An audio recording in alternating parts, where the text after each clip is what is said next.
Soy Basilio Verduzco, profesor de la Cátedra de Política Pública y Desarrollo en la Universidad de Guadalajara. Ahora que el Senado va a discutir si se aprueba o no la versión de ley que les enviaron desde la Cámara de Diputados, quiero expresar las siguientes 10 razones para votar en contra de la Ley de Seguridad Interior. En primer lugar, la ley transforma de manera fundamental la idea de que las Fuerzas Armadas sirven para defender en contra de amenazas externas, para reorientarlas a controlar amenazas internas. Es decir, transgrede un principio consagrado en el himno nacional. Así que, en vez de un soldado en cada hijo te dio, si esta ley se aprueba, estaremos ante un modelo discursivo que supone que una amenaza en cada hijo te dio. 2. A pesar de lo que aseguran sus promotores, esta es una ley chiquita. En ella no se regula realmente la acción de las Fuerzas Armadas. Simplemente se legitima su despliegue en las zonas que el presidente o los gobernadores en turno consideren necesario según su propia capacidad de entender lo que es el orden establecido o de descifrar cuál es el origen de las amenazas. 3.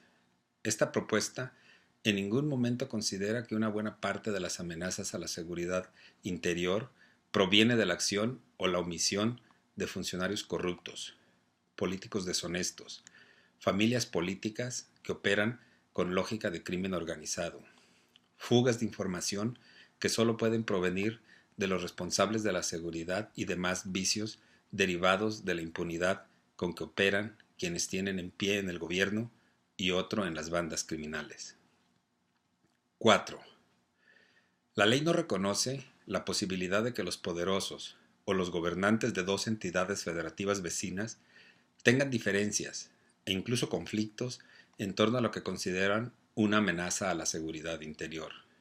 Esto convierte a las zonas fronterizas interiores del país en los lugares propicios para focalizar ahí las acciones de seguridad interior emprendidas por las Fuerzas Armadas. 5.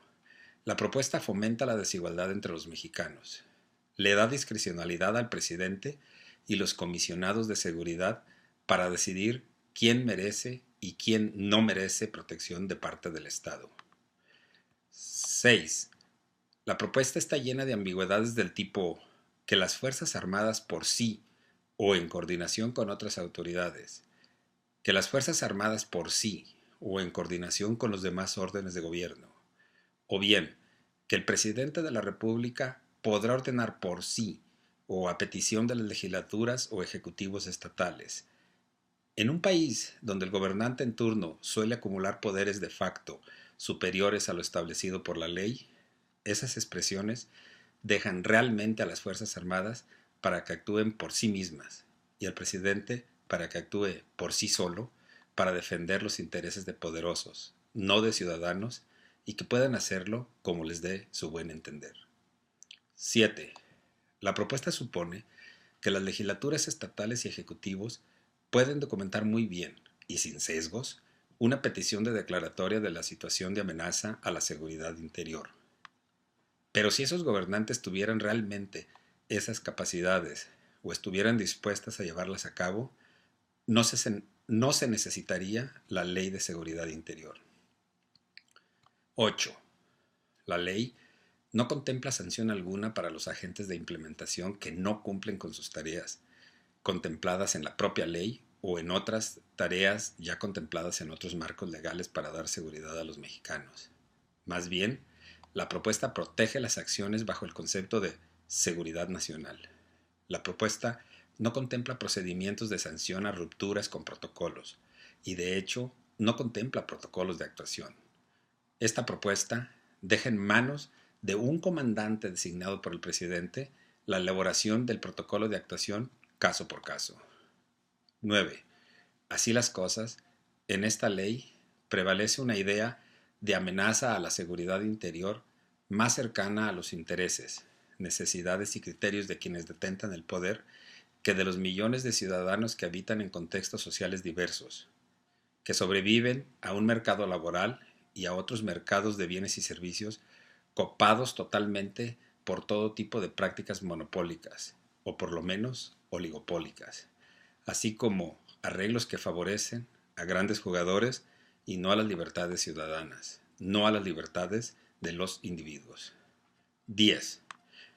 Finalmente, la propuesta que los diputados enviaron al Senado contempla reglas de temporalidad, procedimientos y delimitación de polígonos de actuación que son completamente arbitrarios e incluso contraproducentes.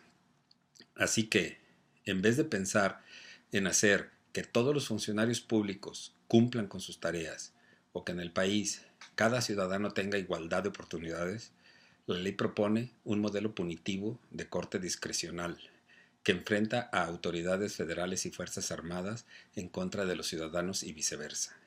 Quienes defienden la ley alegan que ésta no abre las puertas a la militarización del país, pero el diseño de esta ley claramente consolida la acción de las Fuerzas Armadas como garantes de lo que en muchos sentidos prevalezcan los intereses y derechos de quienes tienen más poder y riqueza.